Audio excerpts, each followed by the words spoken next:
Glimpses of Me by Kim. It was an ordinary day. I was about to film an episode of Central Kids TV when Cassandra walked in. Hey Kim, how are you? Sorry I'm late. Whoa! What?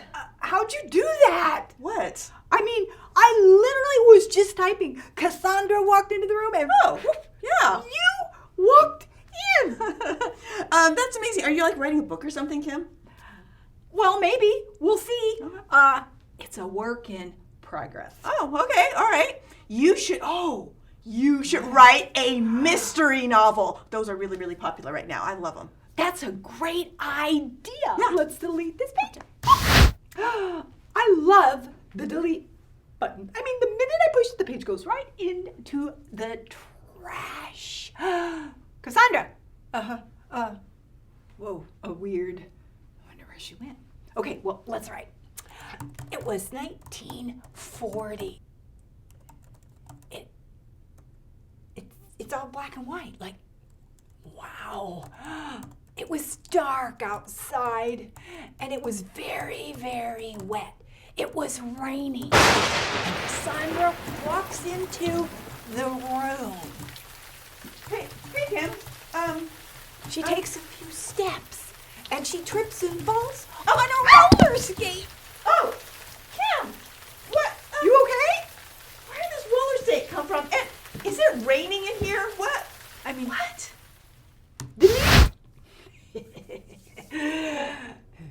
Cassandra walks into the room with a cake. Hey Kim, how are you doing? Hi, Cassandra. Wait. What? Oh, this is so weird. I don't remember buying a cake. Well, Well, it looks delicious. I mean, you bought it. But It's why? here. I don't know. Can I have a bite? It looks so good. Yeah, I guess. Go ahead and take a bite. That's really weird. Okay. Ooh.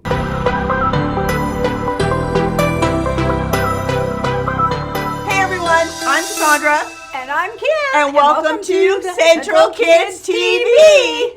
We are beginning a brand new series called, drumroll please, Work in Progress. I love that. It's like, we're all a work in progress. Some of us more than others. Some of us more than others. Yes, we all make mistakes, and each day we try to do better and learn from the mistakes we've made. Which is why we're focusing on forgiveness. Ooh, yeah. And forgiveness is deciding that someone who has wronged us doesn't have to pay. Wow.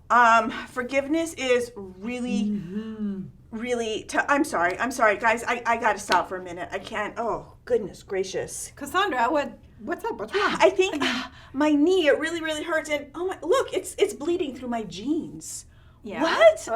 It is. I don't even remember falling down or anything. What in the world? It doesn't look that bad. Kim, it's bleeding through my jeans. Right? That's pretty bad. And why? Why is this cake here? Why do we have a cake? I didn't buy a cake. Who bought the cake? What's going on? Okay. I think it's time. It's time for the story before the story. The story before the story. Today, we're in Luke, the third book in the New Testament. But before Luke, in the very beginning, out of a deep, deep love, God made an amazing world. But when people turned away from God, the world was broken. God made a plan to draw people back into relationship.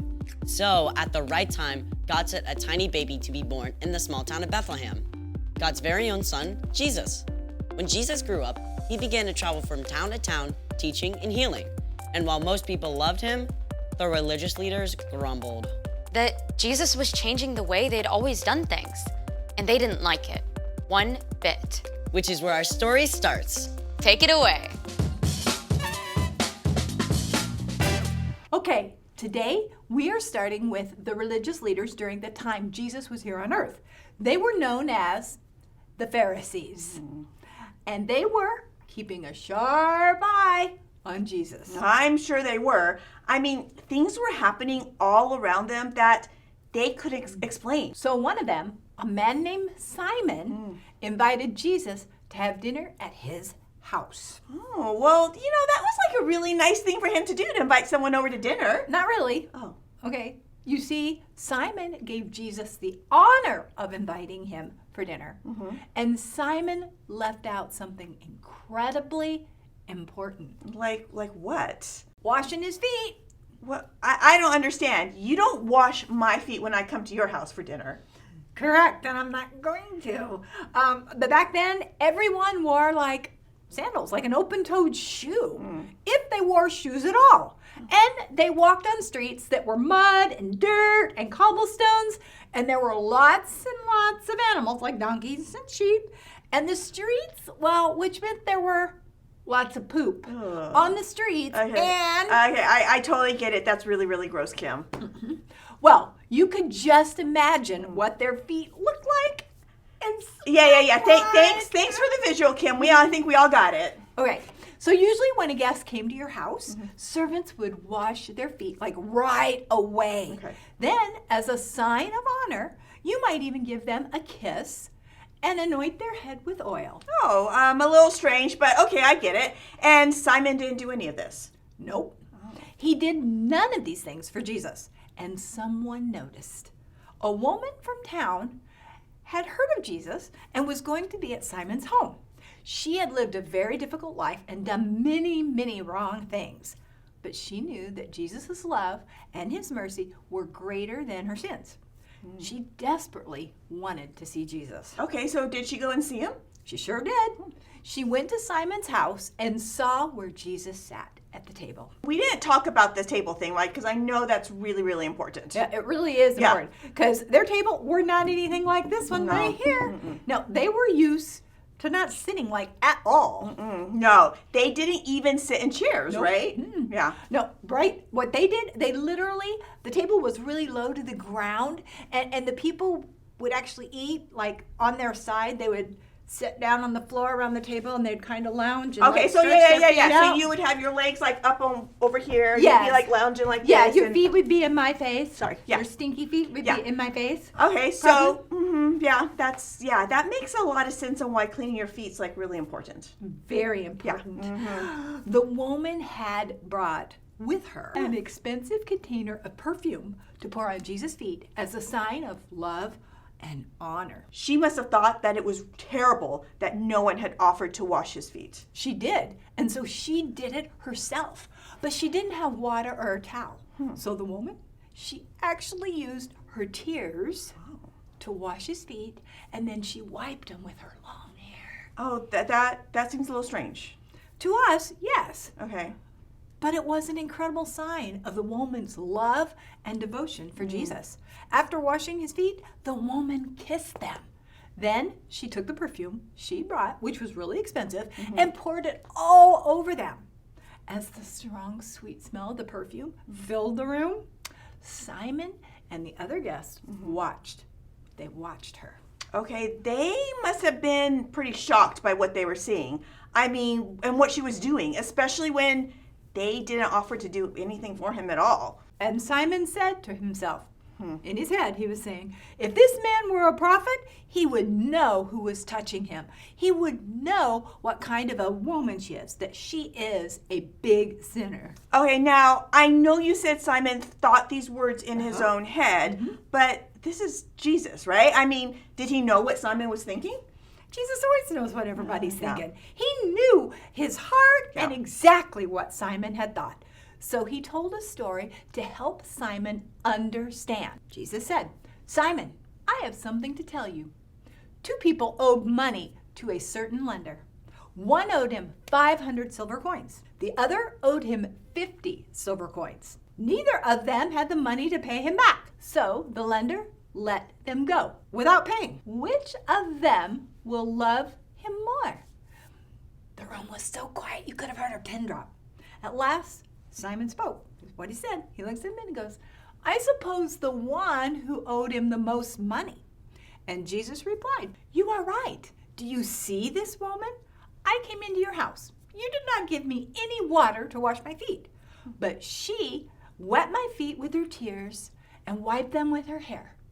You did not give me a kiss, but this woman has not stopped kissing my feet since I came in.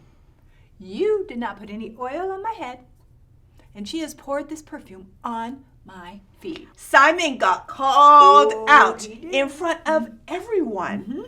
Oh, Simon had invited Jesus out of curiosity, but he hadn't shown him any love or respect. Nope. Then Jesus said, "This woman's many sins have been forgiven. She has shown that she understands this by her great acts of love. But whoever has been forgiven only a little loves only a little. Your sins are forgiven." Wow, that must have shocked the entire room. Oh, The guests whispered and explained in shock, "Who is this that forgives sin?"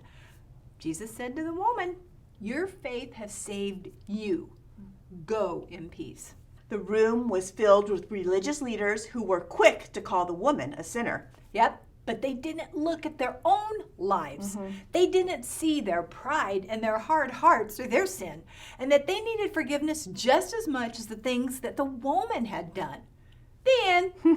I gotta be honest, all that washing of the feet and the hair stuff and the tears, it all sounds a little strange, but she was all in for Jesus. Exactly. She saw how much she needed Jesus. All the religious leaders missed it. They thought they had it all together. They didn't think they needed Jesus or his forgiveness. Jesus made it clear everyone needs forgiveness. Everyone sins. Not just the guy who robbed a bank or the school bully. All of us have done things that are wrong. We've all messed up. We all need forgiveness. It's why God sent Jesus to be here on earth with us. Jesus showed us how to live. He's the only one who never sinned, never made a mistake. He was perfect. Then Jesus laid down his life for us. When Jesus rose to life again, sin and death were defeated. When you choose to follow Jesus and ask for forgiveness, God wipes away the wrong things that you've done. God looks at Jesus' perfect life instead of your sin and says, you don't have to pay for those sins anymore. That's the most amazing thing ever. So don't miss this. You've done wrong things. You need to be forgiven. But because of Jesus, God is ready and willing to forgive you and wipe away the wrong things you've done. You can talk to God anytime, anywhere, and ask for forgiveness. That's why our big idea today is everybody needs forgiveness. Like you, like me, everyone. Like today when I was making Cassandra fall and bring me cake. Wait a minute. What are you talking about? How, I fell down in the cake? You know how sometimes when you type something on your computer and the things you type actually start happening? No, that's not a thing, Kim. Sure it is. What do you mean? Kim? Cassandra put her face in the cake. Oh! Kim, what? Why is there cake on my face? Kim? That's it for Central Kids Today. It looks so yummy, Cassandra. Kim? Forgiveness is deciding that someone who has wronged you doesn't have to pay. Oh, Kim, I don't think so.